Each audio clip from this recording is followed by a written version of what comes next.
Obviously there's always going to be those distractions, and they are like getting harder and harder to block out, but you just got to like prioritise, like what do I want, but it can get irritating sometimes. Like I can never live like in the right now.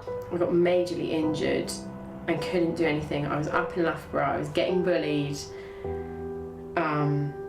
I just felt really isolated and really down. I wouldn't have gone through what I got through in my life without the rugby. The rugby kept me going, even in those dark times where, you know, some nights you're lying awake and thinking, right, this is it, you know, I'm going to do it now, I'm going to end it now.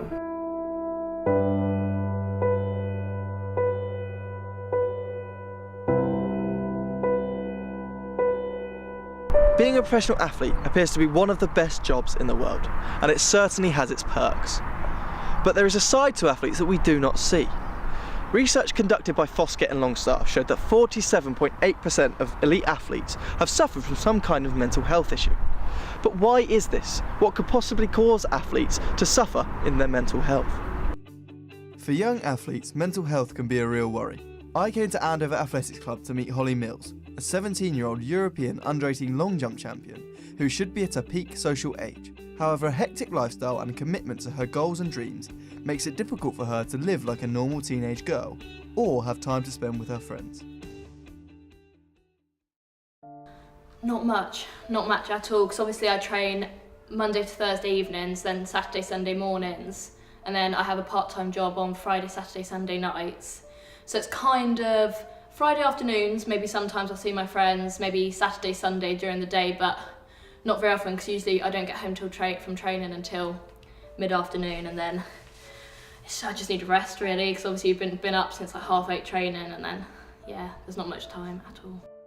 It's very, very difficult to block out all the distractions of like, especially like even now, even before I'm 18 and like you can't drink and stuff, even with like there's parties going on and all my friends are starting to go out now because some of them are already turning 18, and obviously there's always going to be those distractions, and they are like getting harder and harder to block out, but you just got to like prioritise, like what do I want, but it can get irritating sometimes. Like I can never live like in the right now. I've always got to be thinking in the future, which can get a bit annoying, but you've always got to think like, this is where I want to be in the future, so. But what about the effect of sport on mental health? Nigel Owens, an international rugby referee, suffered throughout his life with mental health issues, but he says rugby had a positive impact. I wouldn't have gone through what I got through in my life without the rugby. The rugby kept me going, even in those dark times where, you know, some nights you're lying awake and thinking, right, this is it, you know, I'm going to do it now, I'm going to end it now. Nigel's experiences of mental health have all had a huge impact on his career and life in general. But in comparison to Holly Mills, he gives the idea of mental health in sports a completely different angle. However, I went to meet another Holly, whose sporting days came to an abrupt end. There was something about when running, it's like the whole Forrest Gump loser line, but you know, I just enjoyed it. It gave me the endorphins that I've never had since, and had that sense of enjoyment. I liked running fast, I liked that feeling. How did it feel getting that first call from Team GB? Got selected for Great Britain, like what is going on? I rang my mum up, my mum was screaming, like get inside, same thing as the whole Adidas thing, was screaming away. I was just like, I'm so lucky. I am so lucky, I'm a lucky girl. I didn't think, oh God, I've made it. Like, I was just lucky, I was fortunate that they thought they saw something in me and hopefully I could do it. Then, when at the peak of her career, while at university, Holly felt a pain in her foot. After intense physiotherapy and a number of appointments with specialists, Holly had to call it a day in one of the biggest parts of her life.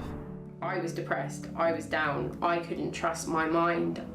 There was so much that had happened, everything kind of spiraled so quickly, and then all of a sudden it kind of then came to a head. I was like, what's going on? And I had to go back home. I ended up doing four years at university because on my second year I was so ill that I decided to come back home and get myself right, mentally right. So I massively got depressed, really, really, really badly depressed. Things weren't working out for me in my second year of uni. I was getting, whether this was, I think the main factor was I was getting bullied. So I was getting bullied by actually the girls up in GB and the girls that I was competing against. I got majorly injured and couldn't do anything. I was up in Loughborough, I was getting bullied. I just felt really isolated and really down, and I was losing my identity because I couldn't even go and do what I loved because I'm injured and I'm away from all that support unit and everything like that. Oh, it's awful. Absolutely awful. Yeah, really bad. Holly's injury was the end of her running career, but how could experts have helped her mental state? Betsy Tuffrey from Seed Psychology and Picket Piece gave her thoughts on how she would have dealt with Holly as her client. Firstly, my job would be to understand what they're really thinking at that moment, so what the injury means for them.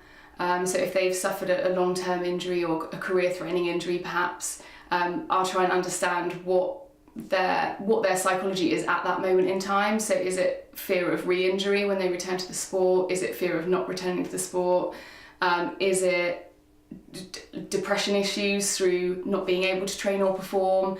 So I'll kind of diagnose from that point of view first of all, and then obviously what my approach would be would depend on that. So, but then I think there's probably athletes out there, more high profile athletes, that perhaps the outer eye would say that there's nothing for them to be depressed about. That's a common phrase you hear, isn't it? That people say, what have they got to be depressed about? They've got loads of money and they've got this and that, but maybe the balance in their life and their life as a whole, I think we forget they're human beings, they're not just full-time athletes.